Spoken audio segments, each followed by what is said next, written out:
Hi friends, கற்பூரவள்ளி இலையும் துளசி இலையும் நல்லா வளர்ந்து தளத்தலன்னு வந்திருக்குது. பின்னாடி இருக்குது மணி பிளான்ட்ஸு.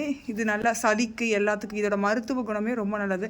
இப்போ இருக்க எல்லா கிளைமேட் சேஞ்சு எல்லாத்துலேயுமே சளி ரொம்ப தொண்டை, அதுக்கெலாம் மருந்தை விட இது 2 இலை நல்லா மென்று சுடு தண்ணி குடித்தாலே போதும்.